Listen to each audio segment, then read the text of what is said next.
ಪ್ರೀತಿಯ ಪ್ರಥಮ ಪಿ.ಯು.ಸಿ ವಿದ್ಯಾರ್ಥಿನಿಯರೇ, ತಮಗೆಲ್ಲ ಬೆಳಗಿನ ಶುಭೋದಯಗಳು. ಪ್ರಿಯ ವಿದ್ಯಾರ್ಥಿನಿಯರೇ, ಈಗಾಗಲೇ ನಾವು ಕಳೆದ ತರಗತಿಯಲ್ಲಿ ಈ ಒಂದು ಪ್ರಪಂಚ ಕ್ರಾಂತಿಗಳ ಬಗ್ಗೆ ಅಧ್ಯಯನ ಮಾಡ್ತಾ ಇದ್ದೀವಿ. ಈ ಪ್ರಪಂಚ ಕ್ರಾಂತಿಗಳಲ್ಲಿ ಮೊದಲನೇದಾಗಿ ಕೈಗಾರಿಕಾ ಕ್ರಾಂತಿ ಅಂತಂದೇಳಿ 1756ರಿಂದ 1856 ಕಾಲಾವಧಿ ಈ ಒಂದು ಯುರೋಪಿಯನ್ ಇತಿಹಾಸದಲ್ಲಿ ಈ ಒಂದು ಕೈಗಾರಿಕಾ ಕ್ರಾಂತಿಯ ಕಾರಣ ಮತ್ತು ಪರಿಣಾಮಗಳ ಬಗ್ಗೆ ತಿಳ್ಕೊಳ್ತಾ ಇದ್ವಿ. ಇನ್ನು ಈ ಪ್ರಪಂಚದ ಕ್ರಾಂತಿಗಳಲ್ಲಿ ಮತ್ತೊಂದು ಪ್ರಮುಖ ಕ್ರಾಂತಿ ಆದದ್ದು ಏನಪ್ಪ ಅಂದರೆ, ಆಗಲೇ ಯುರೋಪಿನಲ್ಲಿ ಪುನರ್ಜೀವನದ ಕಾಲಾವಧಿಯಲ್ಲಿ ನಂತರ ಭೌಗೋಳಿಕ ಅನ್ವೇಷಣೆ ಕಾರಣದಿಂದ ಅನೇಕ ಪ್ರಪಂಚ ಇದರಲ್ಲಿ ಅನೇಕ ಜ್ಞಾನದ ದಹ ಹೆಚ್ಚಾದಂತೆ, ಜ್ಞಾನೋದಯ ಆದಂತೆ, ಎಲ್ಲರಲ್ಲಿ ವಿಚಾರ ಶಕ್ತಿ, ಆಲೋಚನೆ ಶಕ್ತಿ ಆದಂತೆ ಆವಾಗಲೇ ತಮ್ಮ ಆಡಳಿತ, ತಮ್ಮ ಹಕ್ಕು, ತಮ್ಮ ಸ್ವಾತಂತ್ರ್ಯವನ್ನು ಬಯಸಲಿಕ್ಕೆ ಹೋಗ್ತಾರೆ. ಅಂಥ ಸ್ವಾತಂತ್ರ್ಯ ಬಯಕೆ ಈ ಒಂದು ಕ್ರಾಂತಿಗಳಲ್ಲಿ ನಾವು ನೋಡ್ತೀವಿ. ಆ ಕ್ರಾಂತಿ ಒಂದನೇದಾಗಿ ಅಮೆರಿಕ ಸ್ವಾತಂತ್ರ್ಯ ಸಂಗ್ರಾಮ ಅಂತೇಳಿ 1776ರಿಂದ 1783 ಕಾಲಾವಧಿಯಲ್ಲಿ ಈ ಒಂದು ಕ್ರಾಂತಿ ನಡೀತಿದೆ. ಈ ಅಮೆರಿಕ ಸ್ವಾತಂತ್ರ್ಯ ಸಂಗ್ರಾಮ ನಡೀಲಿಕ್ಕೆ ಕಾರಣ ಏನಪ್ಪ ಅಂತಂದೇಳಿ, ಹಾಗಾದರೆ ಇಲ್ಲಿ ಭೌಗೋಳಿಕ ಅನ್ವೇಷಣೆಯ ನಂತರ ಏನಾಗ್ತೈತಿ, ಆಗಲೇ ಈ ಭೌಗೋಳಿಕ ಅನ್ವೇಷಣೆಯ ನಂತರ ಹೊಸ ಹೊಸ ಭೂ ಪ್ರದೇಶಗಳನ್ನು ಸಂಶೋಧನೆ ಮಾಡಲಾಯಿತು. ಹಂಗಾರೆ ಹೊಸ ಹೊಸ ಭೂ ಪ್ರದೇಶಗಳಾಗಿರ್ತಕ್ಕಂಥ ಈಗಾಗಲೇ ವಾಸ್ಕೋಡಿಗ ಭಾರತ ದೇಶವನ್ನು ಕಂಡುಹಿಡಿತಾನೆ. ನಂತರ ಅದೇ ರೀತಿ ಫರ್ಡಿನಂಡ್ ಮೆಗಾಲಿನ್ ವಿಶ್ವವನ್ನೇ ಮೊಟ್ಟ ಮೊದಲ ಬಾರಿಗೆ ಪ್ರದಕ್ಷಿಣೆ ಆಗ್ತದಾನೆ. ಅಮೆರಿಕ ವೆಸ್ಪಿಸಿ ಅಮೆರಿಕವನ್ನು ಕಂಡುಹಿಡಿಯುತ್ತಾರೆ. ಹಂಗಾರೆ ಕ್ರಿಸ್ಟೋಫರ್ ಕೊಲಂಬಸ್ ಇವರು ಸಹ 1492ರಲ್ಲಿ ಅಮೆರಿಕವನ್ನು ಕಂಡುಹಿಡಿತಾರೆ. ಹಂಗಾರೆ ಈ ಎಲ್ಲ ಈ ಸಂಶೋಧನೆ, ಅಮೆರಿಕ ಸಂಶೋಧನೆ ಆದ ನಂತರ ಏನಾಗ್ತೈತಿ, ಈ ಯುರೋಪಿನಲ್ಲಿರ್ತಕ್ಕಂಥ ವಲಸಿಗರು ಏನು ಮಾಡ್ತಾರಪ್ಪ ಅಂದರೆ ಒಂದು ಕಡೆಯಿಂದ ಮತ್ತೊಂದು ಕಡೆ ವಲಸೆ ಹೋಗಲಿಕ್ಕೆ ಪ್ರಾರಂಭಿಸ್ತಾರೆ. ಆಗ ಯಾವ್ಯಾವ ಹೊಸ ಹೊಸ ಭೂ ಪ್ರದೇಶಗಳು ಕಂಡು ಹಿಡಿತಾರೋ ಹೊಸ ಹೊಸ ಪ್ರದೇಶಕ್ಕೆ ಎಲ್ಲ ಕಡೆ ವಲಸೆ ಹೋಗಲಿಕ್ಕೆ ಪ್ರಾರಂಭಿಸ್ತಾರೆ. ಅಂತ ಯುರೋಪಿನ ಬಹುತೇಕ ಇವತ್ತು ಬ್ರಿಟಿಷರು ಮೊಟ್ಟ ಮೊದಲ ಬಾರಿಗೆ ಡಚ್ಚರು, ಫ್ರೆಂಚರು, ಸ್ಪ್ಯಾನಿಷ್ ಇನ್ನೂ ಮುಂತಾದವರು ಈ ಬೇರೆ ಬೇರೆ ಹೊಸ ಹೊಸ ಜಗತ್ತಿಗೆ, ಹೊಸ ಹೊಸ ನಾಡಿಗೆ ಅವ್ರೇನಾಗ್ತದೆ ವಲಸೆ ಹೋಗಲಿಕ್ಕೆ ಪ್ರಾರಂಭಿಸ್ತಾರೆ. ಹೀಗೆ ವಲಸೆ ಹೋಗ್ತಾ ಇರ್ತಕ್ಕಂಥ ಜನಾಂಗ ಅನೇಕ ಗುಂಪು ತಂಡವಾಗಿ ವಲಸೆ ಹೋಗ್ತಿದ್ದಾರೆ.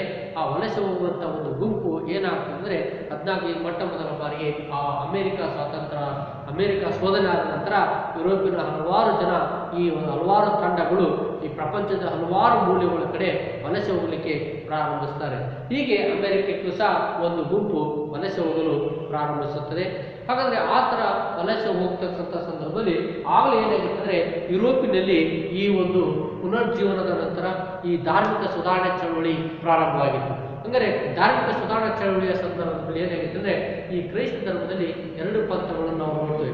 ಈಗಾಗಲೇ ರೋಮನ್ ಕ್ಯಾಥೋಲಿಕ್ ಪಂಥ ಮತ್ತು ಪ್ರೊಟೆಸ್ಟೆಂಟ್ ಪಂಥ ಅಂತಂದೇಳಿ ಈ ಪಂಥಗಳ ಏನಾಗ್ತದೆ ಅಂದರೆ ಈ ಕ್ರೈಸ್ತ ಧರ್ಮ 2 ಪಂಥ ಆದ ನಂತರ ಈ ಪಂಥಗಳು ಸಹ ತಮ್ಮ ಒಂದು ಪಂಥವನ್ನು ಪ್ರಚಾರ ಮಾಡಲಿಕ್ಕೆ, ತಮ್ಮ ಕ್ರೈಸ್ತ ಧರ್ಮ ಪ್ರಚಾರ ಮಾಡಲಿಕ್ಕೆ ಭೌಗೋಳಿಕ ಅನ್ವೇಷಣೆಕಾರರ ಜೊತೆಗೆ ಈ ಧರ್ಮ ಪ್ರಚಾರಕರು ಸಹ ಹೋಗ್ತಾ ಇದ್ರು.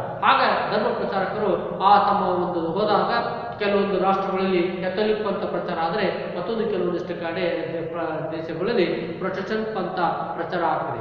ಹೀಗೆ ಈ ಧರ್ಮ ಪ್ರಚಾರಕ್ಕೋಸ್ಕರನೂ ಸಹ ವಲಸೆ ಹೋಗಲಿಕ್ಕೆ ಪ್ರಾರಂಭಿಸಿದರು. ನಂತರ ಈ ಥರ ವಲಸೆ ಹೋಗ್ತಾ ಇರ್ತಕ್ಕಂಥ ಹಲವಾರು ಗುಂಪುಗಳು ಈ ಒಂದು ಅಮೆರಿಕಕ್ಕೂ ಸಹ ವಲಸೆ ಬರ್ತವೆ. ಈಗ ವಲಸೆ ಹೋಗ್ತಾ ಇರ್ತಕ್ಕಂಥ ಯುರೋಪಿಯನ್ನರು ವಲಸೆ ಹೋಗ್ತಾ ಇರ್ತಕ್ಕಂಥ ಗುಂಪುಗಳನ್ನು ಒತ್ತು ಒಯ್ದ ಅಂದರೆ ಮೊಟ್ಟ ಮೊದಲ ಹಡಗೇನಪ್ಪ ಅಂದರೆ ಮೇ ಫ್ಲವರ್ ಅಂತ ಹೇಳಿ.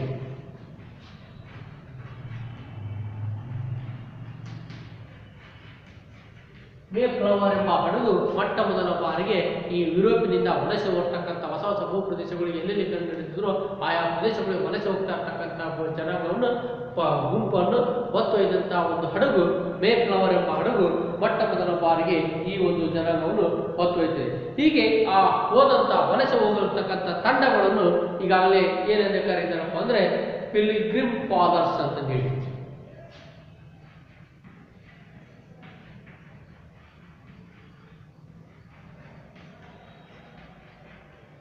ವಲಸೆ ಹೋಗ್ತಾ ಇರ್ತಕ್ಕಂಥ ಗುಂಪು ತಂಡವನ್ನು ಪಿಲ್ಗ್ರಿಮ್ ಫಾದರ್ಸ್ ಅಂತಂದೇಳಿ ಕರೀತಾರೆ. ಹೀಗೆ ವಲಸೆ ಹೋಗ್ತಾ ಇರ್ತಕ್ಕಂಥ ಹಲವಾರು ಗುಂಪು ಈಗಾಗಲೇ ಈ ಒಂದು ಅದರಲ್ಲಿ ಮೊಟ್ಟ ಮೊದಲ ಬಾರಿಗೆ ಬ್ರಿಟಿಷರು, ಫ್ರೆಂಚರು, ಡಚ್ಚರು, ಸ್ಪ್ಯಾನಿಷರು ಈ ಎಲ್ಲ ಜನಾಂಗ ವಲಸೆ ಹೋಗಲಿಕ್ಕೆ ಪ್ರಾರಂಭಿಸಿದರು. ಅದರಲ್ಲೇ ಈ ಬ್ರಿಟಿಷ್ ಎಂಬ ಒಂದು ಗುಂಪು, ಅಲೆಮಾರಿ ಗುಂಪು ಏನು ಮಾಡ್ತದೆಪ್ಪ ಅಂದ್ರೆ ಅಟ್ಲಾಂಟಿಕ್ ಸಮುದ್ರದ ಪೂರ್ವ ತೀರದಲ್ಲಿ ಅಂದರೆ ಈಗಿನ USA ಅಮೆರಿಕ ಅಂತ ಹೇಳ್ತಲ್ಲ ಆ ಪ್ರದೇಶದಲ್ಲಿ ತಮ್ಮ ಹೋಗಿ ನೆಲೆ ನಿಲ್ತಾರೆ. ಹೀಗೆ ನೆಲೆ ನಿಂತು ಅಲ್ಲಿ ಸುಮಾರು 13 ತಮ್ಮದೇ ಆಗಿರ್ತಕ್ಕಂಥ ವಸಾಹತು ಕೇಂದ್ರಗಳನ್ನು ಸ್ಥಾಪಿಸುತ್ತಾರೆ. ಆ ವಸಾಹತು ಕೇಂದ್ರಗಳು 13 ವಸಾಹತು ಕೇಂದ್ರಗಳು ಏನಪ್ಪ ಅಂದರೆ ನ್ಯೂ ಹ್ಯಾಂಪರ್ಸೈಡ್ ಅಂತೇಳಿ, ನ್ಯೂ ಹ್ಯಾಂಪರ್ಸೈಡ್ ಮತ್ತು ಮೆಸಾಚುಸೆಟ್ಸ್, ನಂತರ ರೂಡ್ ಐಲ್ಯಾಂಡ್, ಕೆನ್ಬೆಕ್, ನಂತರ ನ್ಯೂಯಾರ್ಕ್, ನ್ಯೂ ಜೆರ್ಸಿ, ಮೇರಿಲ್ಯಾಂಡ್, ನಂತರ ಈಗಾಗಲೇ ವರ್ಜೀನಿಯಾ, ಉತ್ತರ ಕೆರೊಲಿನ್, ದಕ್ಷಿಣ ಕೆರೊಲಿನ್, ಡೆಲ್ವೇರ್, ಪೆನ್ಸಿಲ್ವೇನಿಯಾ, ಜಾರ್ಜಿಯಾ ಇನ್ನೂ ಮುಂತಾದ ಪ್ರದೇಶಗಳಲ್ಲಿ ಬ್ರಿಟಿಷರು ತಾವು ಈ ಒಂದು ಅಟ್ಲಾಂಟಿಕ್ ಪೂರ್ವ ತೀರದಲ್ಲಿ 13 ವಸಾಹತು ಕೇಂದ್ರಗಳನ್ನು ಸ್ಥಾಪಿಸುತ್ತಾರೆ. ಅಲ್ಲಿ ಹೋಗಿ ಅವರು ನೆಲೆ ನಿಲ್ಲುತ್ತಾರೆ. ಹೀಗೆ ಇದರ ವಿರುದ್ಧವಾಗಿ ಇವರ ನಂತರ ಫ್ರೆಂಚರು ಮತ್ತು ಸ್ಪ್ಯಾನಿಷರು ಇವರು ಸಹ ದಕ್ಷಿಣ ಅಮೆರಿಕದ ತೀರದಲ್ಲಿ ನೆಲೆ ನಿಂತು ತಮ್ಮದೇ ಆಗಿರ್ತಕ್ಕಂಥ ವಸಾಹತು ಕೇಂದ್ರಗಳನ್ನು ಸ್ಥಾಪಿಸುತ್ತಾರೆ. ಹೀಗೆ ಅಂದರೆ ಈ ಇಂಗ್ಲೆಂಡಿನಿಂದ ವಲಸೆ ಹೋಗಿರ್ತಕ್ಕಂಥ, ಅಮೆರಿಕಕ್ಕೆ ವಲಸೆ ಹೋಗಿರ್ತಕ್ಕಂಥ ಎಲ್ಲ ಯುರೋಪಿಯನ್ನರು ಆ ಅಮೆರಿಕದಲ್ಲಿ ನೆಲೆ ನಿಂತು ತಮ್ಮದೇ ಆಗಿರ್ತಕ್ಕಂಥ ಕೈಗಾರಿಕೆಗಳನ್ನು, ಉದ್ಯಮಗಳನ್ನು ಸ್ಥಾಪಿಸುತ್ತಾ ಅವರು ದುಡಿದಂಥ ಆದಾಯವನ್ನು ತಮ್ಮ ತಾಯಿ ನಾಡಾಗಿರ್ತಕ್ಕಂಥ ಇಂಗ್ಲೆಂಡಿಗೆ ಕಳಿಸ್ತಾ ಇದ್ರು. ಹಾಗಾದರೆ ಈ ರೀತಿ ಬ್ರಿಟಿಷರು ಅಮೆರಿಕದಲ್ಲಿ ತಮ್ಮ ಸಾಮ್ರಾಜ್ಯವನ್ನು ಭದ್ರಪಡಿಸಿಕೊಳ್ತಿದ್ದಾರೆ. ಹೀಗೆ ಭದ್ರಪಡಿಸಿಕೊಂಡು ಹಲವಾರು ಆಗಲೇ ಏನು ಮಾಡ್ತಿದ್ದಪ್ಪ ಅಂದರೆ ಇವರ ಆದಾಯ ಹೆಚ್ಚಾದಂತೆ ಇವರು ಅಲ್ಲೇ ನೆಲೆ ನಿಂತಂತೆ ಇಂಗ್ಲೆಂಡ್ ಪಾರ್ಲಿಮೆಂಟ್ ಏನು ಮಾಡ್ತೈತಪ್ಪ ಅಂದರೆ ಅಂದರೆ ಈ ಅಮೆರಿಕ ಭೂಪ್ರದೇಶದಲ್ಲಿ ನೆಲೆ ಹೊಂದಿರ್ತಕ್ಕಂಥ 3 ವಸಾಹತುಶಾಹಿಗಳು ಸ್ಥಾಪಿಸಿರ್ತಕ್ಕಂಥ ಬ್ರಿಟಿಷರನ್ನು ಇಂಗ್ಲೆಂಡಿನಿಂದ ಆಳಲಾಗ್ತಾ ಇತ್ತು. ಹೀಗೆ ಇಂಗ್ಲೆಂಡಿನಿಂದ ಆಳಲು ಪ್ರಾರಂಭಿಸಿದಾಗ ಆಗ ಇಂಗ್ಲೆಂಡ್ ಸಂಸತ್ತು ಈ ಒಂದು ವಲಸಿಗರ ಮೇಲೆ, ಈ ಒಂದು ಅಮೆರಿಕದಲ್ಲಿ ನೆಲೆ ನಿಂತಿರ್ತಕ್ಕಂಥ ಈ ದೇಶೀಯ ವಲಸಿಗರ ಮೇಲೆ ಹಲವಾರು ರೀತಿಯ ವಸಾಹತುಗಾರಗಳ ಮೇಲೆ ಹಲವಾರು ರೀತಿಯ ಕಾಯ್ದೆ ಕಾನೂನುಗಳನ್ನು ಜಾರಿಗೆ ತಂತು. ಆ ಕಾಯ್ದೆ ಕಾನೂನುಗಳು ಈಗಾಗಲೇ ಏನಾಗ್ತದೆ, ಕಾಲಕ್ರಮೇಣ ಈ ಬಹುದಿನಗಳ ಕಾಲ ಅವರು ಅಲ್ಲೇ ನಿಂತ ನಂತರ, ಅಲ್ಲೇ ವಲಸೆ ನಂತರ, ಅಲ್ಲೇ ಸ್ಥಿರವಾಗಿ ನೆಲೆ ನಿಂತ ನಂತರ ಅವರು ಏನು ಮಾಡ್ತಾರೆ, ಈ ತಮ್ಮ ತಾಯ್ನಾಡಿನ ವಿರುದ್ಧ ತಮ್ಮ ಹಕ್ಕು ಮತ್ತು ಭದ್ರತೆಗೋಸ್ಕರವಾಗಿ ತಾಯ್ನಾಡಿನ ವಿರುದ್ಧ ತಾಯ್ನಾಡು ಜಾರಿಗೆ ತಂದಿರ್ತಕ್ಕಂಥ ಇಂಗ್ಲೆಂಡ್ ಪಾರ್ಲಿಮೆಂಟ್ ಜಾರಿಗೆ ತಂದಿರ್ತಕ್ಕಂಥ ಅನೇಕ ಕಾಯ್ದೆ ಕಾನೂನುಗಳ ವಿರುದ್ಧ ತಾವು ಪ್ರತಿಭಟಿಸಲು, ದ್ವೇಷಿಸಲು ತಾವು ಪ್ರಾರಂಭಿಸ್ತಾರೆ. ಹೀಗೆ ಆ ಪ್ರತಿಭಟನೆ ಪ್ರಾರಂಭವಾದಾಗ ಮುಂದೆ ಬ್ರಿಟಿಷರು ತಮ್ಮಿಂದ ಬೇಕಿರುವ ಲಾಭವೇ ಹೊರತು ಅವರು ಏನು ತಿಳ್ಕೊಂಡಂದ್ರೆ ಇಂಗ್ಲೆಂಡ್ ಪಾರ್ಲಿಮೆಂಟು ಅಮೆರಿಕಾದಲ್ಲಿ ನೆಲೆಸಿರ್ತಕ್ಕಂಥ ವಸಾಹತುಗಾರಗಳಿಂದ ಕೇವಲ ಲಾಭವನ್ನೇ ಬಯಸ್ತಿದ್ರು ವಿನ ಅವರ ಅಭಿವೃದ್ಧಿ, ಅವರ ಏಳಿಗೆಯನ್ನು ಎಂದೂ ಬಯಸಲಿಲ್ಲ. ಬ್ರಿಟಿಷರ ಬುದ್ಧಿನೇ ಆಗ್ತದ. ಅವರು ಮೊದಲೇ ಒಡೆದಾಡುವ ನೀತಿಯಲ್ಲಿ ನಿಪುಣರು. ನೋಡ್ರಂಗಾರೆ ಅಮೆರಿಕದಲ್ಲಿ ಹೋಗಿ ವಲಸೆ ನಿಂತಿರ್ತಕ್ಕಂಥ ಆ ಜನಾಂಗದ ಮೇಲೆ ಅನೇಕ ಕಾಯ್ದೆ ಕಾನೂನುಗಳನ್ನು ಜಾರಿಗೆ ತರ್ತಾ ಇದ್ರು. ಆದ್ರೆ ಅವ್ರಿಗೆ ಯಾವುದೇ ರೀತಿಯಲ್ಲ ಮೂಲಭೂತ ಸೌಲಭ್ಯಗಳನ್ನು ಕಲ್ಪಿಸ್ತಿರಲಿಲ್ಲ. ಅವ್ರಿಗೆ ಯಾವುದೇ ರೀತಿ ಉತ್ತಮವಾದ ಆಡಳಿತವನ್ನು ನೀಡ್ತಾ ಇರಲಿಲ್ಲ. ಅದೇ ರೀತಿ ಆ ಬ್ರಿಟಿಷರು ಭಾರತದಲ್ಲೂ ಸಹ ಅದೇ ರೀತಿ ಮಾಡಿದರು. ಅಂದರೆ ಭಾರತಕ್ಕೆ ಕೇವಲ ವ್ಯಾಪಾರಕ್ಕಾಗಿ ಬಂದಿರ್ತಕ್ಕಂಥವ್ರು ಇಲ್ಲಿ ಯಾವುದೇ ಯಾವುದೇ ಕೈಗಾರಿಕೆಗಳು ಸ್ಥಾಪಿಸಲಿಲ್ಲ. ಇಲ್ಲಿಯ ಕಚ್ಚಾ ವಸ್ತುಗಳನ್ನು ತಮ್ಮ ಎಲ್ಲ ಕೈಗಾರಿಕೆಗಳನ್ನು ತಮ್ಮ ತಾಯ್ನಾಡಿನಲ್ಲಿ ಸ್ಥಾಪಿಸ್ತಿದ್ರು. ಹಂಗ ಇಲ್ಲಿ ಸಹ ಏನು ಮಾಡ್ತಿದ್ರು ಅಂದರೆ ಆ ಅಮೆರಿಕದಲ್ಲಿ ಸಹ ಯಾವುದೇ ಕೈಗಾರಿಕೆಗಳು ಸ್ಥಾಪಿಸಲಿಲ್ಲ. ಅಲ್ಲಿ ದುಡಿತಾ ಇರ್ತಕ್ಕಂಥ ವಲಸಿಗರೆಲ್ಲರೂ ತಾವು ದುಡಿದಂಥ ಆದಾಯವನ್ನು ತಾಯ್ನಾಡಿಗೆ ಕಳಿಸಬೇಕಾಗಿತ್ತು. ಆದರೆ ತಾಯ್ನಾಡಿಂದ ಯಾವುದೇ ರೀತಿಯ ಒಂದು 2 ಕಾಳಷ್ಟು ಸಹ ಲಾಭಾಂಶ, ಅವರ ರಕ್ಷಣೆ, ಅವರ ಸುರಕ್ಷತೆ ಏನನ್ನೂ ಒದಗಿಸಿರಲಿಲ್ಲ. ಹೀಗಾಗಿ ಕಾಲಾಂತರದಲ್ಲಿ ಏನಾಗ್ತದೆ ಅಂದರೆ ತಮ್ಮ ಬೆಳವಣಿಗೆಗಳಿಗೆಲ್ಲ ತಿಳಿದ ವಸಾಹತುಗಾರರು ತಮ್ಮ ಹಕ್ಕು ಮತ್ತು ಸ್ವಾತಂತ್ರ್ಯಕ್ಕಾಗಿ ಹೋರಾಡಲು ನಿರ್ಧರಿಸಿದರು. ಅಂದರೆ ನಾವು ದುಡಿದು ಇಷ್ಟೊಂದು ಸಂಪತ್ತನ್ನು ಕಳಿಸ್ತಾ ಇದ್ದೇವೆ, ಆದರೆ ಅವರು ನಮಗೋಸ್ಕರವಾಗಿ ಏನು ಮಾಡಿದ್ದಾರೆ, ಯಾವ ರೀತಿ ಆಡಳಿತ ನೀಡ್ತಾ ಇದ್ದಾರೆ, ನಮಗೇನು ಹಕ್ಕು ಬಾಧ್ಯತೆ ಕೊಟ್ಟಿದ್ದಾರೆ, ನಮ್ಗೆ ಯಾವ ರೀತಿ ಸ್ವಾತಂತ್ರ್ಯ ಕೊಟ್ಟಿದ್ದಾರೆ. ಹಂಗಾರೆ ನಮಗೆ ಇವತ್ತು ಲಾಭ ಅಲ್ಲ ಬಳಕ ನಾವ್ಯಾಕೆ ಅವ್ರಿಗೆ ದುಡ್ದು ಹಾಕಬೇಕು, ನಾವ್ಯಾಕೆ ಅವ್ರಿಗೆ ಲಾಭಾಂಶ ಕೊಡಬೇಕು ಅಂತೇಳಿ ಜನರು ಸಹ ಪ್ರತಿಭಟಿಸಲು ಪ್ರಾರಂಭಿಸ್ತಾರೆ. ಹೀಗಾಗಿ ಇದು ಏನಾಗ್ತದೆ ಅಂದರೆ ಅಮೆರಿಕ ಸ್ವಾತಂತ್ರ್ಯ ಸಂಗ್ರಾಮಕ್ಕೆ ಕಾರಣವಾಗ್ತವೆ. ಅಂದರೆ ಈ ರೀತಿ ಅಮೆರಿಕ ಸ್ವಾತಂತ್ರ್ಯ ಸಂಗ್ರಾಮದ ಕಾರಣಗಳಲ್ಲಿ ಮೊದಲನೇ ಕಾರಣಗಳನ್ನು ನಾವು ನೋಡ್ತೇವೆ. ಇದರ ಮೊದಲನೇ ಕಾರಣ ಏನಪ್ಪ ಅಂದರೆ ಇಂಗ್ಲೆಂಡ್ ಪಾರ್ಲಿಮೆಂಟು ಯಾವಾಗ ಈ ವಲಸಿಗರು ಈ ಅಮೆರಿಕ ಪ್ರದೇಶದಲ್ಲಿ ನೆಲೆ ನಿಂತಿರ್ತಕ್ಕಂಥ ಯುರೋಪಿಯನ್ ವಲಸಿಗರು ಯಾವಾಗ ತಮ್ಮ ತಾಯ್ನಾಡಿನಿಂದ ಪ್ರತಿಭಟನೆ ಚಳವಳಿಯನ್ನು ಆರಂಭಿಸಲು ಪ್ರಾರಂಭಿಸಿದ್ರು ಇಂಗ್ಲೆಂಡ್ ಪಾರ್ಲಿಮೆಂಟ್ ಕಾನೂನುಗಳ ವಿರುದ್ಧ. ಹಾಗಾಗಿ ಆ ಕಾಯ್ದೆ ಕಾನೂನುಗಳ ವಿರುದ್ಧ ಪ್ರತಿಭಟನೆ ಚಳವಳಿಯನ್ನು ಆರಂಭಿಸಿದಾಗ ಹಂಗಾರೆ ಆ ಕಾಯ್ದೆಗಳನ್ನು ಆ ಪ್ರತಿಭಟನೆಯನ್ನು ದಮನ ಮಾಡಲಿಕ್ಕೆ ತಡೆಗಟ್ಟಲಿಕ್ಕೆ ಅವರು ಏನು ಮಾಡಿದ್ರು, ಇಂಗ್ಲೆಂಡ್ ಪಾರ್ಲಿಮೆಂಟು ಒಂದೊಂದೇ ಕಾಯ್ದೆ ಕಾನೂನುಗಳನ್ನು ಜಾರಿಗೆ ತರಲು ಪ್ರಾರಂಭಿಸಿದ. ಆ ಕಾಯ್ದೆ ಕಾನೂನುಗಳು ಇವತ್ತು ಅಮೆರಿಕ ಸ್ವಾತಂತ್ರ್ಯ ಸಂಗ್ರಾಮಕ್ಕೆ ಕಾರಣಗಳಾಗಿವೆ. ಹಾಗಾದರೆ ಆ ಒಂದನೇ ಕಾರಣ ಇಂಗ್ಲೆಂಡ್ನ ವಾಣಿಜ್ಯ ನೀತಿ ಅಂತೇಳಿ. ಹಂಗಾರೆ ಇಂಗ್ಲೆಂಡಿನ ವಾಣಿಜ್ಯ ನೀತಿ ಏನಾಗಿತ್ತು? ಹಾಗಾದರೆ ವಸಾಹತುಗೊಳಗಿರುವುದು ತಾಯ್ನಾಡಿನ ಲಾಭಕ್ಕೆಂದು ಬ್ರಿಟಿಷರು ಪರಿಗಣಿಸಿದರು. ನೋಡ್ರಿ, ಅವರು ಇಂಗ್ಲೆಂಡ್ ಪಾರ್ಲಿಮೆಂಟ್ನಲ್ಲಿ ಕೂತ್ಕೊಂಡು ಅವ್ರು ಏನು ತಿಳ್ಕೊಂಡಿದ್ರಪ್ಪ ಅಂದರೆ, ಅಮೆರಿಕದಲ್ಲಿ ಹೋಗಿ ನೆಲೆಸಿ ನಿಂತಿರ್ತಕ್ಕಂಥ ಎಲ್ಲ ವಸಾಹತುಗಳದವಲ್ಲ, ಆ ವಸಾಹತುಗಳು ಇರುವುದೇ ತಾಯ್ನಾಡಿನ ಲಾಭಕ್ಕೋಸ್ಕರವಾಗಿ, ಇಂಗ್ಲೆಂಡಿನ ಲಾಭಕ್ಕೋಸ್ಕರವಾಗಿ ಅಂತಂದೇಳಿ ಬ್ರಿಟಿಷ್ ಸಂಸತ್ತು ಈಗಾಗಲೇ ಪರಿಗಣಿಸಿ ಹೀಗೆ ಅವರ ಮೇಲೆ ಹಲವಾರು ರೀತಿಯ ತೆರಿಗೆಯನ್ನು ವಿಧಿಸಿತು. ಒಂದಲ್ಲ ಒಂದು ತೆರಿಗೆ ಕಾಲಾಂತರದ ಮೇಲೆ ಮೇಲಿಂದ ಮೇಲೆ ತೆರಿಗೆಗಳನ್ನು ವಿಧಿಸಲು ಪ್ರಾರಂಭಿಸಿತು. ಆಗ ವ್ಯಾಪಾರವನ್ನು ಸಹ ನಿರ್ಬಂಧಿಸಲು ಪ್ರಾರಂಭಿಸಿತು. ಹೀಗೆ ವ್ಯಾಪಾರವನ್ನು ನಿರ್ಬಂಧಿಸಲು ಪ್ರಾರಂಭಿಸಿ ನೌಕಾ ಕಾಯ್ದೆ ಅಂತಂದೇಳಿ ಒಂದು ಕಾಯ್ದೆಯನ್ನು ಜಾರಿಗೆ ತರುತ್ತದೆ. ಆ ನೌಕಾ ಕಾಯ್ದೆಯ ಲಕ್ಷಣಗಳು ಏನಿವೆ? ನೌಕಾ ಕಾಯ್ದೆ ಅಂತೇಳಿ ಒಂದು ಕಾಯ್ದೆಯನ್ನು ಜಾರಿಗೆ ತರುತ್ತದೆ. ಈ ನೌಕಾ ಕಾಯ್ದೆಯ ಅಡಿಯಲ್ಲಿ ಏನೇನು ಲಕ್ಷಣಗಳನ್ನು ಒಳಗೊಂಡಿದೆ ಅಂತಂದೇಳಿ ತಿಳಿಸಲಾಗ್ತದೆ. ಅಂದ್ರೆ ಈ ಕಾಯ್ದೆ ಹೇಳ್ತದೆ, ಅಮೆರಿಕ ಉತ್ಪಾದಿಸುವ ಕಚ್ಚಾ ವಸ್ತುಗಳನ್ನು ಇಂಗ್ಲೆಂಡಿಗೆ ಮಾತ್ರ ರಫ್ತು ಮಾಡಬೇಕು ಅಂತಂದೇಳಿ ನಿರ್ಬಂಧನ ಹೇಳಿದರು. ನೋಡ್ರಪ್ಪ, ನೀವು ಏನೇ ವಸಾಹತುಗಾರರು ನೀವು ಯಾವುದೇ ವಸ್ತುಗಳನ್ನು ಉತ್ಪಾದನೆ ಮಾಡಿದ್ರೆ ಅದನ್ನ ಇಂಗ್ಲೆಂಡಿಗೆ ಮಾತ್ರ ರಫ್ತು ಮಾಡಬೇಕು. ಬೇರೆ prawns, prawns, Russia, Bharat, Pakistan ಯಾವುದೇ ರಾಷ್ಟ್ರಗಳಿಗೂ ರಫ್ತು ಮಾಡುವಂತಿಲ್ಲ. ವಸಾಹತುಗಾರರು ಏನೇ ಉತ್ಪಾದನೆ ಮಾಡಿದ್ರು ಇಂಗ್ಲೆಂಡಿಗೆ ಮಾತ್ರ ರಫ್ತು ಮಾಡಬೇಕು. ಉದಾಹರಣೆ, ಕಾಫಿ, ಹತ್ತಿ, ತಂಬಾಕು, ಇನ್ನು ಮುಂತಾದ ವಾಣಿಜ್ಯ ಬೆಳೆಗಳು ನೀವು ಏನೇ ಉತ್ಪಾದನೆ ಮಾಡಿದ್ರಿ, ಯಾವುದೇ ವಸ್ತುಗಳನ್ನು ಉತ್ಪಾದನೆ ಮಾಡಿರಿ, ಅದನ್ನು ಇಂಗ್ಲೆಂಡಿಗೆ ಮಾತ್ರ ರಫ್ತು ಮಾಡಬೇಕು ಎಂಬುದು ಈ ನೌಕಾ ಕಾಯ್ದೆ ಅಡಿಯಲ್ಲಿ ಇದನ್ನು ಜಾರಿಗೆ ತರಲಾಯಿತು.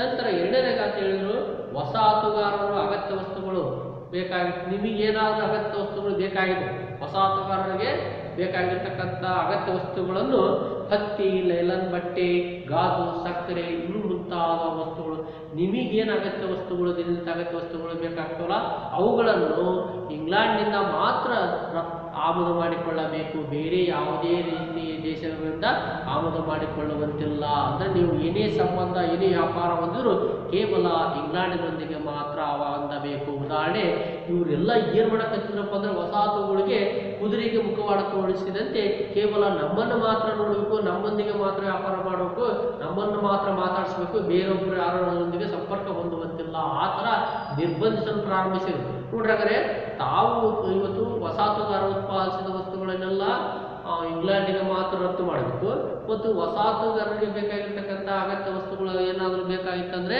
ಇಂಗ್ಲೆಂಡ್ನಿಂದ ಮಾತ್ರ ಆಮದು ಮಾಡಿಕೊಳ್ಳಬೇಕಾಗಿತ್ತು. ಈ ರೀತಿ ನಿರ್ಬಂಧಿಸಲಾಯಿತು. ಹಾಗಾದರೆ ಇಂಗ್ಲೆಂಡ್ ಯುರೋಪಿಯನ್ ರಾಷ್ಟ್ರಗಳನ್ನು ವಾಣಿಜ್ಯ ಸ್ಪರ್ಧೆಯಿಂದ ಹೊರಗಿಡುವ ಉದ್ದೇಶದಿಂದ ಅಮೆರಿಕವನ್ನು ವ್ಯಾಪಾರಕ್ಕೆ ಬ್ರಿಟಿಷರ ಹಡಗುಗಳನ್ನು ಮಾತ್ರ ಬಳಸಿಕೊಳ್ಳಬೇಕು. ಹಂಗಾರೆ ಮತ್ತಿಷ್ಟ ಅಲ್ಲ, ಇಂಗ್ಲೆಂಡ್ ಮತ್ತೆ ಮುಂದುವರೆದು ಮತ್ತೆ ಹೇಳ್ತದೆ ನೌಕಾ ಕಾಯ್ದೆ ಅಡಿಯಲ್ಲಿ, ನೀವೇನೀಗ ಆಮದು ರಫ್ತು ಮಾಡ್ತಾ ಇದ್ರಲ್ಲ, ಈ ಆಮದು ರಫ್ತುಗಳಿಗೆ ಇಂಗ್ಲೆಂಡಿನ ಹಡಗನ್ನು ಮಾತ್ರ ಬಳಸಬೇಕು, ಬೇರೆ ಯಾವ ರಾಷ್ಟ್ರಗಳ ಹಡಗನ್ನು ಬಳಸುವಂತಿಲ್ಲ, ಅಥವಾ ನಿಮ್ಮ ಹಡಗನ್ನು ಬಳಸುವಂತಿಲ್ಲ. ಈ ರೀತಿ ಅವರು ಹೇಳಿದ್ರು, ನೀವು ಆಮದು ರಫ್ತುಗಳಿಗೆ ಇಂಗ್ಲೆಂಡಿನ ಹಡಗನ್ನು ಮಾತ್ರ ಬಳಸಿಕೊಳ್ಳಬೇಕು ಅಂತ ಹೇಳಿದರು. ನಂತರ ಅದೇ ರೀತಿ ನೌಕಾ ಕಾಯ್ದೆಯಲ್ಲಿ ಮತ್ತೊಂದು ಕಾಯ್ದೆಯನ್ನು ಜಾರಿಗೆ ತರ್ತದೆ. ಅದರ ಅಡಿಯಲ್ಲಿ ಬ್ರಿಟನ್ ಉತ್ಪಾದನೆ ಮಾಡುತ್ತಿದ್ದ ವಸ್ತುಗಳಾದ ಕಬ್ಬಿಣ, ನೀಲಿ, ಕಾಗದ, ಹತ್ತಿ ಮತ್ತು ಲಿಲನ್ ಬಟ್ಟೆ ಇನ್ನು ಮುಂತಾದವುಗಳನ್ನು ಅಮೆರಿಕ ಉತ್ಪಾದಿಸುವಂತಿಲ್ಲ. ಅದೇ ಹೇಳ್ತದೆ, ಹಂಗಾರೆ ಇಂಗ್ಲೆಂಡ್ ಯಾವ ವಸ್ತುಗಳನ್ನು ಉತ್ಪಾದನೆ ಮಾಡ್ತದೋ ಅದನ್ನ ವಸಾಹತುಗಾರರು ಉತ್ಪಾದಿಸುವಂತಿಲ್ಲ. ಈ ರೀತಿ ಅವರನ್ನು ಸಹ ನಿರ್ಬಂಧಿಸಲಾಯಿತು. ನಂತರ ಅಮೆರಿಕನ್ನರು ಬ್ರಿಟಿಷ್ ವರ್ತಕರು ಮತ್ತು ಏಜೆಂಟ್ಗಳನ್ನೇ ದಲ್ಲಾಳಿಗಳನ್ನಾಗಿ ಇಟ್ಟುಕೊಳ್ಳಬೇಕು. ಅಷ್ಟೇ ಅಲ್ಲ, ಮತ್ತೆ ಹೇಳ್ತದೆ ಇಂಗ್ಲೆಂಡ್ ಪಾರ್ಲಿಮೆಂಟಿನ ಕಾಯ್ದೆ, ನೌಕಾ ಕಾಯ್ದೆ ಅಡಿಯಲ್ಲಿ ಹೇಳ್ತದೆ ಏನಪ್ಪ ಅಂದರೆ, ನೀವೇನು ವ್ಯಾಪಾರ ವಾಣಿಜ್ಯ ಮಾಡ್ತಾ ಇದ್ರಲ್ಲ ಆ ವ್ಯಾಪಾರ ವಾಣಿಜ್ಯಕ್ಕೆ ಮಧ್ಯವರ್ತಿಗಳಾಗಿ ಏಜೆಂಟ್ಗಳನ್ನೇನಾದರೂ ಇಟ್ಕೋಬೇಕಪ್ಪ, ವರ್ತಕರು ಬೇಕಪ್ಪ ಅಂದರೆ ಇಂಗ್ಲೆಂಡಿನವರನ್ನೇ ಇಟ್ಟುಕೊಳ್ಳಬೇಕು, ಇಂಗ್ಲೆಂಡಿನವರನ್ನು ಮಾತ್ರ ಏಜೆಂಟರು ವರ್ತಕರನ್ನಾಗಿ ಮಾಡಿಕೊಟ್ಟು. ಈ ರೀತಿ ಅಮೆರಿಕ ದೇಶ ಮೇಲೆ, ವಸಾಹತುಗಾರರ ಮೇಲೆ ಇಂಗ್ಲೆಂಡ್ ಪಾರ್ಲಿಮೆಂಟ್ ಈ ನೌಕಾ ಕಾಯ್ದೆ ಅಡಿಯಲ್ಲಿ ಸಂಪೂರ್ಣವಾಗಿ ನಿರ್ಬಂಧ ನಿರ್ದೇಶಿಸಲಾಯಿತು. ಇದು ಅವರನ್ನು ಸಂಪೂರ್ಣವಾಗಿ ಕೈಕಟ್ಟಿ ಹಾಕಿದಂತೆ ಮಾಡಿತು ಅಂತಂದೇಳಿ ಇದು ಒಂದು ಅಮೆರಿಕ ಸ್ವಾತಂತ್ರ್ಯ ಸಂಗ್ರಾಮಕ್ಕೆ ವಸಾಹತುಗಾರತ್ವಕ್ಕೆ ಮೊದಲ ಕಾರಣ ವಸಾಹತುಗಾರರ ಪ್ರತಿಭಟನೆಯಾದ್ದು, ದಂಗೆ ಏಳಲಿಕ್ಕೆ ಇದು ಸಹ ಒಂದು ಕಾರಣವಾಯಿತು. ಹಾಗಾದರೆ ನಾವು ದುಡಿತಿದ್ದೇವೆ, ನಾವು ಹಕ್ಕಿದ್ದೇವೆ, ನಾವು ದುಡಿದು ಹಾಕ್ತಾ ಇದ್ದೇವೆ, ನಮಗೆ ಯಾವುದೇ ರೀತಿಯ ಸೌಲಭ್ಯಗಳಿಲ್ಲಪ್ಪ ಅಂದರೆ ನಾವ್ಯಾಕೆ ಅವ್ರಿಗೆ ತೆರಿಗೆ ಕಟ್ಟಬೇಕು? ಹಂಗೆ ನಾವ್ಯಾಕೆ ಅವ್ರು ನೋಡಂಗಾರೆ ಇವ್ರು ಬೇರೆ ನೋಡ್ರಿ ಅವ್ರು ಹೇಳಿದ ಮತ್ತೆ ಇವೆಲ್ಲ ವಾಣಿಜ್ಯ ನಿರ್ಬಂಧಗಳಿದ್ವಲ್ಲ ಅವು ಏನಾಗ್ತಾವಂದ್ರೆ ಅವ್ರು ಹೇಳಿದ ರೇಟಿಗೆ ತಾವೇನು ಇಲ್ಲಿದ್ದಾರೆ ಆಮದು ಮಾಡ್ಕೊಳ್ತಾ ಇದ್ರಲ್ಲ ಅವ್ರು ಹೇಳಿದ ಅತಿ ಹೆಚ್ಚಿನ ಬೆಲೆಗೆ ಕೊಡಬೇಕಾಗಿತ್ತು. ನಂತರ ತಾವೇನು ರಫ್ತು ಮಾಡ್ತಿದ್ರಲ್ಲ ಅದಕ್ಕೆ ಅವ್ರು ಹೇಳಿದ ರೇಟಿಗೆ ಕೊಡಬೇಕಾಗಿತ್ತು. ಹೀಗೆ ಅವರು ಹೇಳಿದ್ದೆ ಅಂದರೆ ಸಂಪೂರ್ಣವಾಗಿ ವಸಾಹತುಗಾರರನ್ನು ಇಂಗ್ಲೆಂಡಿನ ಕಾಯ್ದೆ ಕಾನೂನುಗಳಲ್ಲಿ ಕಟ್ಟಿ ಹಾಕಲು ಪ್ರಾರಂಭಿಸಿದರು. ನೆಕ್ಸ್ಟು ಎರಡನೇ ಕಾರಣ, ಅಮೆರಿಕ ಸ್ವಾತಂತ್ರ್ಯ ಎರಡನೇ ಕಾರಣ ಈ ಒಂದು ಸಪ್ತವಾರ್ಷಿಕ ಯುದ್ಧ ಅಂತಂದೇಳಿ. ಈ ಸಪ್ತವಾರ್ಷಿಕ ಯುದ್ಧ 1756ರಿಂದ 1763 ಸಂದರ್ಭದಲ್ಲಿ ಆಗ್ತದೆ. ಸುಮಾರು 7 ವರ್ಷಗಳ ಕಾಲ ಯುದ್ಧ ನಡೀತಿದೆ. ಈ ಸಪ್ತವಾರ್ಷಿಕ ಯುದ್ಧ ಯಾರ್ಯಾರ ಮಧ್ಯೆ ನಡೀತಿದೆಪ್ಪ ಅಂದರೆ ಯುರೋಪಿನ ರಾಷ್ಟ್ರಗಳಾಗಿರ್ತಕ್ಕಂಥ ಈಗಾಗಲೇ ಇಂಗ್ಲೆಂಡ್ ಮತ್ತು ಈ ಒಂದು ಫ್ರಾನ್ಸ್ ದೇಶದ ಮಧ್ಯೆ ನಡೀತಾ ಇತ್ತು. ಹಾಗಾದರೆ ಈಗ ಆ ಸಂದರ್ಭದಲ್ಲಿ ಯುರೋಪಿನಲ್ಲಿ ಅತಿ ಹೆಚ್ಚು ವ್ಯಾಪಾರ ವಾಣಿಜ್ಯದಲ್ಲಿ ಪೈಪೋಟಿ ಸ್ಪರ್ಧೆ ಅಂದರೆ ಇಂಗ್ಲೆಂಡ್ ಮತ್ತು ಫ್ರಾನ್ಸಿನ ಮಧ್ಯೆ ಸ್ಪರ್ಧೆ ಪೈಪೋಟಿ ಇತ್ತು. ಹಾಗಾದರೆ ಇಂಗ್ಲೆಂಡಿನ ಏಳಿಗೆಯನ್ನು ಕಂಡ್ರೆ ಫ್ರಾನ್ಸ್ಗೆ ಆಗ್ತಾ ಇರಲಿಲ್ಲ, ಫ್ರಾನ್ಸಿನ ಏಳಿಗೆ ಕಂಡ್ರೆ ಇಂಗ್ಲೆಂಡ್ಗೆ ಆಗ್ತಾ ಇರಲಿಲ್ಲ. ಇಂಗ್ಲೆಂಡ್ ಜಗತ್ತಿನ ಯಾವ ದೇಶಗಳಲ್ಲಿ ಯಾವ ಮೂಲೆಗಳಲ್ಲಿ ವಸಾಹತು ಕೇಂದ್ರಗಳು ಸ್ಥಾಪಿಸಿರುತ್ತದೋ ಅದರ ವಿರುದ್ಧವಾಗಿ ಫ್ರಾನ್ಸನ್ನು ಸಹ ವಸಾಹತು ಕೇಂದ್ರ ವಸಾಹತು ಸಹಾಯಗಳನ್ನು ಸ್ಥಾಪಿಸಲಿಕ್ಕೆ ಪ್ರಾರಂಭಿಸುತ್ತಾ ಇತ್ತು ಅದೇ ಕ್ಷೇತ್ರದಲ್ಲಿ. ಹಾಗಾದ್ರೆ ಇಂಗ್ಲೆಂಡ್ ಯಾವ ದೇಶದಲ್ಲಿ ಉತ್ಪಾದನೆ ಮಾಡ್ತಕ್ಕಂಥ ವಸ್ತುಗಳನ್ನು ಮಾರಾಟ ಮಾಡ್ತಾ ಇತ್ತು ಅದೇ ರೀತಿ ಫ್ರಾನ್ಸನ್ನು ಸಹ ಉತ್ಪಾದನೆ ಮಾಡಿದಂಥ ವಸ್ತುಗಳನ್ನು ಅದೇ ಮಾರುಕಟ್ಟೆಯಲ್ಲಿ ಮಾರಾಟ ಮಾಡ್ತಾ ಇತ್ತು. ಇಂಗ್ಲೆಂಡ್ ಅಧಿಕ ದರಕ್ಕೆ ಮಾರಿದ್ರೆ ಫ್ರಾನ್ಸ್ ಕಡಿಮೆ ದರದಲ್ಲಿ ಮಾರಾಟ ಮಾಡ್ತಾ ಇತ್ತು. ಅಂದರೆ ವ್ಯಾಪಾರ ವಾಣಿಜ್ಯ ಸ್ಪರ್ಧೆ ಎಲ್ಲ ವಸಾಹತು ಸ್ಥಾಪಿಸುವಲ್ಲಿ ಸಹ ಪೈಪೋಟಿ ಸ್ಪರ್ಧೆ ಅತಿ ಹೆಚ್ಚು ಅವೆರಡು ರಾಷ್ಟ್ರಗಳ ಮಧ್ಯೆ ಆ ಒಂದು ಸಂದರ್ಭದಲ್ಲಿ ಪೈಪೋಟಿ ಸ್ಪರ್ಧೆ ಇತ್ತು. ಹೀಗಾಗಿ ಇಂಥ ಪೈಪೋಟಿ ಸ್ಪರ್ಧೆ ಸಂದರ್ಭದಲ್ಲಿ ಅಮೆರಿಕದ ನೆಲದಲ್ಲಿ ವಾಸವಾಗಿರ್ತಕ್ಕಂಥ ಈ ವಸಾಹತುಗಾರರಿಗೆ ಫ್ರಾನ್ಸಿನ ಭಯ ಇತ್ತು. ಹೀಗೆ ಫ್ರಾನ್ಸಿನ ಭಯ ಇದ್ದಿದ್ದರಿಂದ ಅವರೆಲ್ಲ ಏನು ಮಾಡ್ತಿದ್ರಪ್ಪ ಅಂದರೆ ನಮ್ಮ ಫ್ರಾನ್ಸಿನ ಒಂದು ಆಕ್ರಮಣದಿಂದ ನಮ್ಮನ್ನು ರಕ್ಷಣೆ ಮಾಡುವಂತೆ ಇಂಗ್ಲೆಂಡಿಗೆ ಮೊರೆ ಹೋಗ್ತಾ ಇದ್ರು. ಹಾಗಾಗಿ ಇಂಗ್ಲೆಂಡಿಗೆ ಮೊರೆ ಹೋದಾಗ ಎಲ್ಲ ರೀತಿಯ ಸ್ಪರ್ಧೆ ಪೈಪೋಟಿ ಉಂಟಾಗಿ ಅದು ಏನಾಗ್ತದೆ ಸುಮಾರು 7 ವರ್ಷಗಳ ಸತತ ಯುದ್ಧ ಆಗ್ತದೆ. ಹೀಗೆ ಅವರ ದಾಳಿಯ ಭಯದಿಂದ ಫ್ರಾನ್ಸಿನ ವಿರುದ್ಧ ರಕ್ಷಣೆ ಸಹ ಬಯಸಿದರು. ಹೀಗೆ ಆದ್ದರಿಂದ ಇಂಗ್ಲೆಂಡ್ ಫ್ರಾನ್ಸ್ ಮೇಲೆ ಸುಮಾರು 1756ರಿಂದ 1763 ತನಕ ಸುಮಾರು 7 ವರ್ಷಗಳ ಕಾಲ ಸಪ್ತವಾರ್ಷಿಕ ಯುದ್ಧವನ್ನು ಘೋಷಿಸಿತು. ಈ ಯುದ್ಧದ ಕರೆಯಲಾಗ್ತದೆ. ಈ ಹೋರಾಟದಲ್ಲಿ ಅಂತಿಮವಾಗಿ ಇಂಗ್ಲೆಂಡ್ ವಿಜಯಶಾಲಿ ಆಗ್ತದೆ. ಈ 7 ವರ್ಷಗಳ ಕಾಲ ಸತತ ಯುದ್ಧದಲ್ಲಿ ಅಂತಿಮವಾಗಿ ಇಂಗ್ಲೆಂಡೇ ವಿಜಯಶಾಲಿ ಆಗ್ತದೆ. ಹಾಗಾಗಿ ಇಂಗ್ಲೆಂಡ್ ವಿಜಯಶಾಲಿ ಆದಾಗ ಈ ಯುದ್ಧ ಏನಾಗ್ತದೆ ಕೊನೆಗೆ ಫ್ರಾನ್ಸ್ ಮತ್ತು ಇಂಗ್ಲೆಂಡ್ ಮಧ್ಯೆ ಪ್ಯಾರಿಸ್ ಒಪ್ಪಂದದ ಮೂಲಕ ಈ ಒಂದು ಸಪ್ತವಾರ್ಷಿಕ 7 ವರ್ಷದ ಕಾಲಾವಧಿಯ ಸಪ್ತವಾರ್ಷಿಕ ಯುದ್ಧ ಅಂತ್ಯವಾಗ್ತದೆ.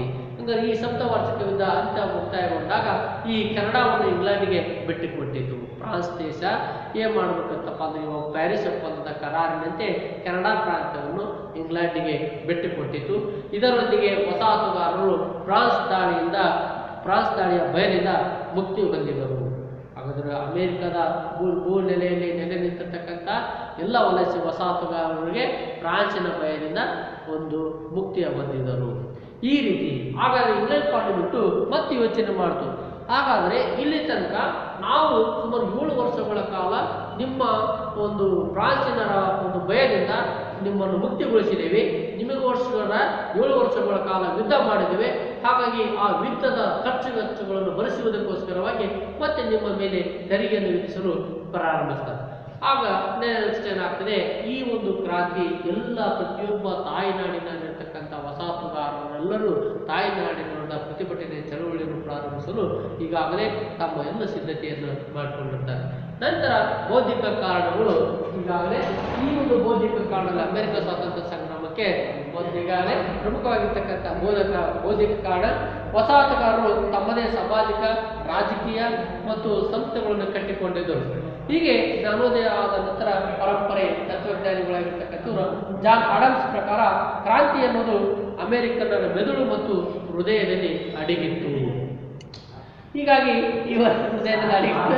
ಆದ್ದರಿಂದ ಅಮೆರಿಕ ಸ್ವಾತಂತ್ರ್ಯಕ್ಕಿಂತ ಮೊದಲೇ ಈ ಒಂದು ಪ್ರಾರಂಭ ಆಯಿತು ಅನ್ನೋದು. ಹಾಗಾದ್ರೆ ಅಮೆರಿಕ ಸ್ವಾತಂತ್ರ್ಯ ಆಗುವಂಥ ಪೂರ್ವದಲ್ಲೇ ಪ್ರತಿಯೊಬ್ಬ ವಸಾಹತುಗಾರರಲ್ಲಿ ಈ ಒಂದು ಸ್ವಾತಂತ್ರ್ಯ ಅನ್ನೋದು ಕಿಚ್ಚು ಅವರ ಹೃದಯದಲ್ಲಿ ಇತ್ತು ಅನ್ನೋದು ನಾವು ಆಗ ಅಡಗಿತ್ತು.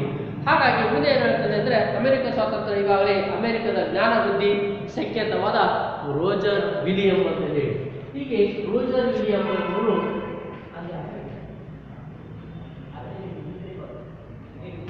ರೋಜರ್ ವಿಲಿಯಂ ಎಂಬುವನು ಆಗಲೇ ಧಾರ್ಮಿಕ ಸಹಿಷ್ಣುತೆ ಜೊತೆಗೆ ಈಗಾಗಲೇ ರಾಜ್ಯವನ್ನು ಚರ್ಚಿನಿಂದ ಮುಕ್ತಿಗೊಳಿಸಬೇಕು ಅಂತಂದೇಳಿ. ಏನೆಂದರೆ ಕ್ಯಾಥೋಲಿಕ್ ಚರ್ಚಿನ ಹಿಡಿತದಲ್ಲಿದ್ದಂಥ ಈ ಒಂದು ಧರ್ಮ ಮುಂದೆ ಅವರನ್ನು ಚರ್ಚಿನಿಂದಲೂ ಸಹ ಮುಕ್ತಿ ಹೊಂದಬೇಕು ಅಂತಂದೇಳಿ. ಹಾಗಾದರೆ ರೋಜರ್ ವಿಲಿಯಮ್ಸು ಧಾರ್ಮಿಕ ಸಹಿಷ್ಣುತೆಯಿಂದ ಚರ್ಚಿನಿಂದಲೂ ಸಹ ಮುಕ್ತಿ ಹೊಂದಬೇಕು ಅಂತಂದೇಳಿ ಮುಕ್ತಿಪಡಿಸಬೇಕೆಂದು. ಆಗ ಹಚಿನ್ಸ್ ಹೇಳ್ತಾನೆ, ಇವರು ಸಹ ಕೂಡ ಧಾರ್ಮಿಕ ಸಹಿಷ್ಣುತೆ ಜೊತೆಗೆ ಪತ್ರಿಕಾ ಸ್ವಾತಂತ್ರ್ಯ ಮತ್ತು ಈಗಾಗಲೇ ಈ ಒಂದು ಕಡ್ಡಾಯ ಶಿಕ್ಷಣಕ್ಕೆ ಒತ್ತು ನೀಡಿದ ಮೊಟ್ಟ ಮೊದಲ ಬಾರಿಗೆ ಅಂದರೆ ಪ್ರತಿಯೊಬ್ಬ ವಸಾಹತುಗಾರರಿಗೆ ತಮ್ಮ ತಾಯಿನಾಡಿನಿಂದ ಪ್ರತಿಭಟನೆ ಆಗಬೇಕಾದ್ರೆ ಅವರಿಗೆ ಜ್ಞಾನದ ಅರಿವು ಆಗಬೇಕು. ಅದಕ್ಕೆ ಅಂತ ಹೇಳಿದ ಧಾರ್ಮಿಕ ಸಹಿಷ್ಣುತೆ ಜೊತೆಗೆ ಪತ್ರಿಕಾ ಸ್ವಾತಂತ್ರ್ಯ ಮತ್ತು ಕಡ್ಡಾಯ ಶಿಕ್ಷಣ ಕಡ್ಡಾಯ ಶಿಕ್ಷಣವನ್ನು ಒತ್ತಾಯಿಸಿದ. ಈ ರೀತಿ ಹಚಿನ್ಸನ ಒಂದು ಘೋಷಣೆ ತನ್ನ ಮನವಿಯನ್ನು ಈಗಾಗಲೇ ಬೌದ್ಧಿಕ ಇಡೀ ವಸಾಹತುಗಾರರಿಗೆ ಅರಿವು ಜಾಗೃತಿ ಮೂಡಿಸುವಂಥ ಕೆಲಸ ಮಾಡಿದ.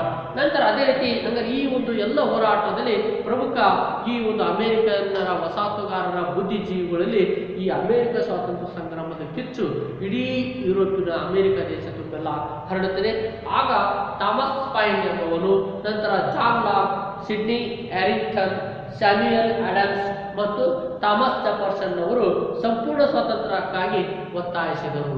ಹಾಗಾಗಿ ಇಡೀ ವಸಾಹತುಗಾರರೆಲ್ಲ ಸಂಘಟನೆ ಕೂಡಿ ಅವರೆಲ್ಲ ಈ ಒಂದು ತಾಯ್ನಾಡಿನ ವಿರುದ್ಧ ಇಂಗ್ಲೆಂಡಿನ ವಿರುದ್ಧ ಸಂಪೂರ್ಣ ಸ್ವಾತಂತ್ರ್ಯಕ್ಕಾಗಿ ಬೆಂಬಲವನ್ನು ಘೋಷಿಸುತ್ತಾರೆ.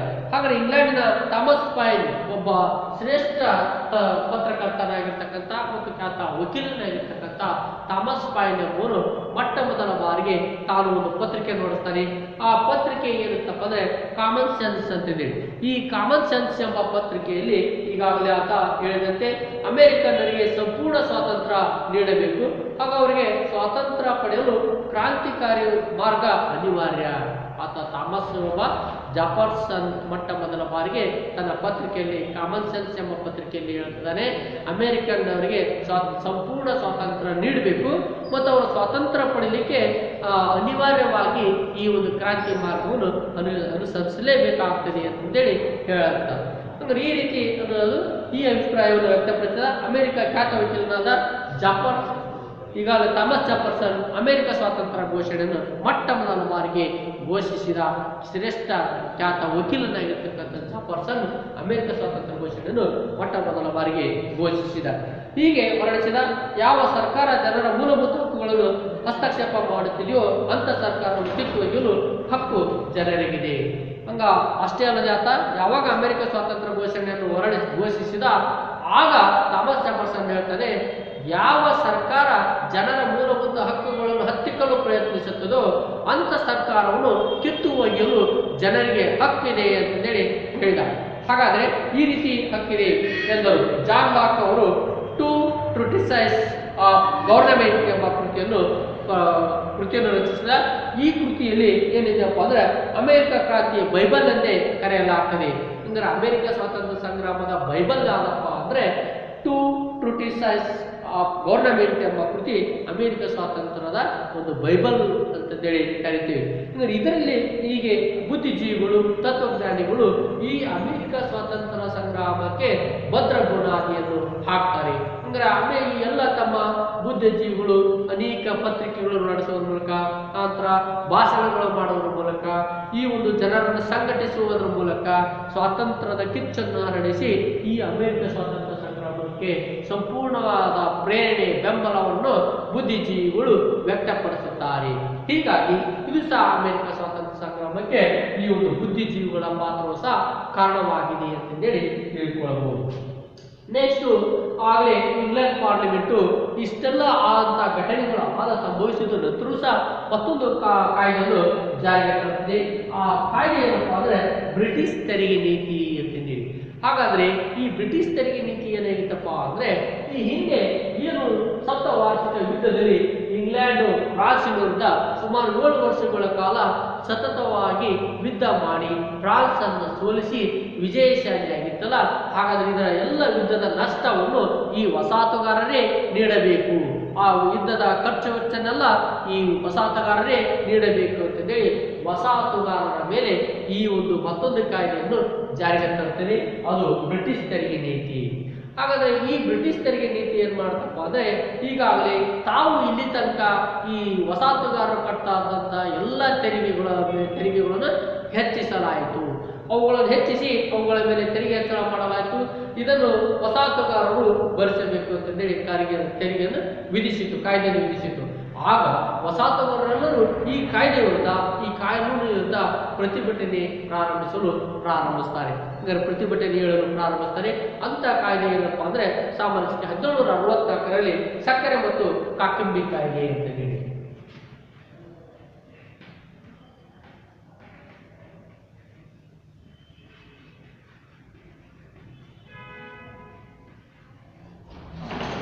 ಮತ್ತು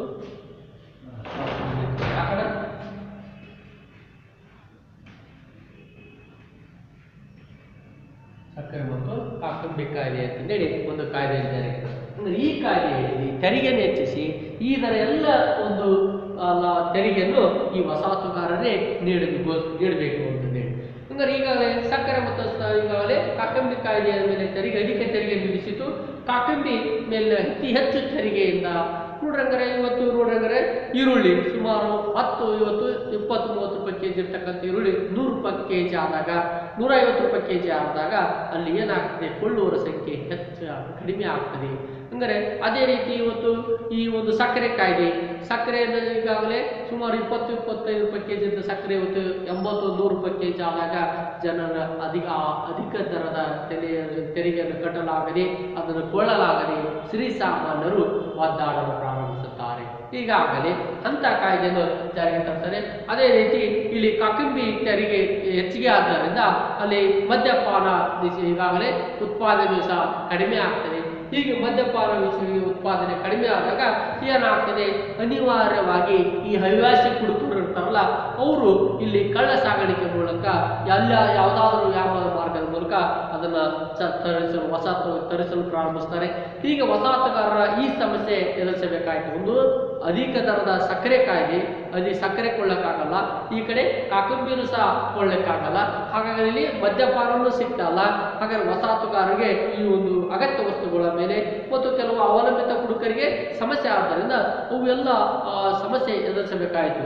ಆದ್ದರಿಂದ ಅವರೆಲ್ಲರೂ ಸೇವೆ ಮಾಡ್ತಾರೆ, ಬಹಿರಂಗವಾಗಿ ಈ ತೆರಿಗೆಯನ್ನು ವಿರೋಧಿಸುತ್ತಾರೆ. 1764ರ ಕಾಯ್ದೆ, ಈ ಒಂದು ಸಕ್ಕರೆ ಮತ್ತು ಕಾಕಂಬಿ ಕಾಯ್ದೆಯನ್ನು ವಿರೋಧಿಸಿ ಖಂಡಿಸುತ್ತಾರೆ.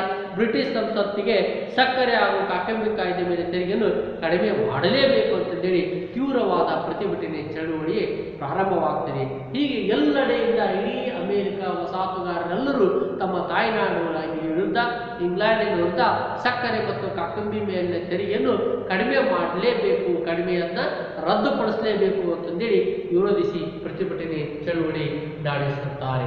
ಹೀಗೆ ಈ ಪ್ರತಿಭಟನೆ ಚಳುವಳಿ ತೀವ್ರಗೊಂಡು ಇಡೀ ವಸಾಹತುಗಾರರೆಲ್ಲರೂ ಸಹ ಇಂಗ್ಲೆಂಡಿನ ತಾಯ್ನಾಡಿನ ವಿರುದ್ಧ ಪ್ರತಿಭಟನೆ ಚಳುವಳಿ ಪ್ರಾರಂಭಿಸ್ತಾರೆ. ಅದೇ ರೀತಿ ಆಗಲೇ ಮತ್ತೊಂದು ಕಾಯ್ದೆಯನ್ನು ಜಾರಿಗೆ ತರಲು ಇಂಗ್ಲೆಂಡ್ ಪಾರ್ಲಿಮೆಂಟು ಸನ್ನದ್ಧವಾಗ್ತದೆ. ಅದೇ ಬ್ರಿಟಿಷ್ ಸಂಸತ್ತು 1764ರಲ್ಲಿ ಮತ್ತೊಂದು ಕಾಯ್ದೆ ಜಾರಿಗೆ ತರುತ್ತದೆ. ಅದು ಸ್ಟಾಂಪ್ ಕಾಯ್ದೆ ಅಂತ ಹೇಳಿ.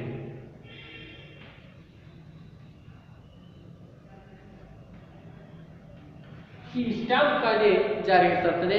ಇಲ್ಲಿ ಸಹ ಈ ಕಾಯ್ದೆಯನ್ನು ಸಹ ಈಗಾಗಲೇ ವಸಾಹತುಗಾರರ ಅಧಿಕೃತ ದಾಖಲೆಗಳ ಮೇಲೆ ಸ್ಟಾಂಪ್ ಅಂಟಿಸಲೇಬೇಕು. ಹಂಗಾರೆ ಇದ್ಮೇಲೆ ವಸಾಹತುಗಾರರು ಏನೇ ಆಮದು ವ್ಯವಹಾರ ಮಾಡಿದ್ರು ಸಹ, ಪ್ರತಿಯೊಂದು ವ್ಯವಹಾರ ಮಾಡಿದ್ರು ಸ್ಟಾಂಪ್ ಅನ್ನು ಹಚ್ಚಲೇಬೇಕು ಅಂತಂದೇಳಿ. ಹಂಗಾರೆ ಅದರ ಮೇಲೆ ತೆರಿಗೆ ಸಹ ಈಗಾಗಲೇ ವಿಧಿಸಲಾಯಿತು.